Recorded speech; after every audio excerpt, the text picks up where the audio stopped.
قل بفضل الله وبرحمته فبذلك فليفرحوا هو خير مما يجمعون.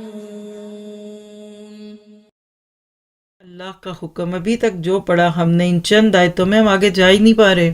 پہلی بات چیت کا انداز. ایک مسلمان بہن بیٹی کا انداز کیا ہوتا ہے؟ باوقار ہو، سیدھی بات کرے. آگے اسی صورت میں ہم پڑھیں گے قول قولا سدیدا، اور سدید کہتے ہیں تیر کا نشانے پہ لگنا، دبی زبان میں بات نہ ہو. آج ہم فون کالز پہ بات کرتے ہوئے اور سٹورز میں جا کر شاپنگ کے دوران کیا اسی طرح بات کرتے ہیں. اور یہ جو ایک بڑا ٹپیکل انداز ہے نا، بھائی جان دے دیجئے نا، ہم اوروں کو بھی بھیجیں گے. کیا شاپنگ میں عورتیں اپنا یہ بیچ کے تو نہیں آ جاتی ہیں اپنا انداز؟ پھر اس طرح باہر کب نکلیں؟ بلا ضرورت نہ نکلیں، ٹک کرے. سکون آپ کو گھر میں آئے گا. دیکھیں مردوں کو اللہ سلامت رکھے، وہ روز باہر جاتے ہیں، نہیں تھکتے.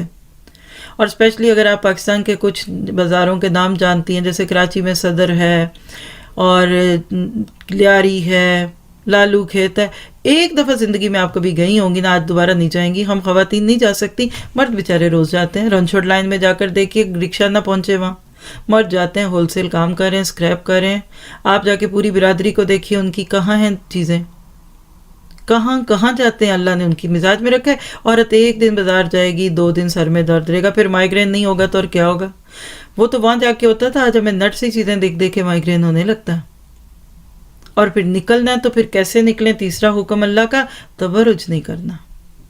گھر کے اندر کیا کریں وہ کہہ دیا، وَأَقِمْنِ الصَّلَاةَ، یعنی گھر میں رہ رہی ہو تو کیا کرو گی؟ وَأَقِمْنَ الصَّلَاةَ وَآتِينَ الزَّكَاةَ، پھر نماز، زکوٰۃ، اطیعوا اللہ اطیعوا الرسول، اور قرآن کا علم اور دین کا کام کرنا ہے. تو آپ دین کے لیے بھی نکلتے ہیں نا، اس وقت بھی دیکھا کریں کچھ گناہ تو نہیں کر رہی. آپ کہیں گے بات چھوٹ ہی نہیں رہی. کیسے چھوٹے؟ جب تک ہم دل سے نہیں چھوڑیں گے.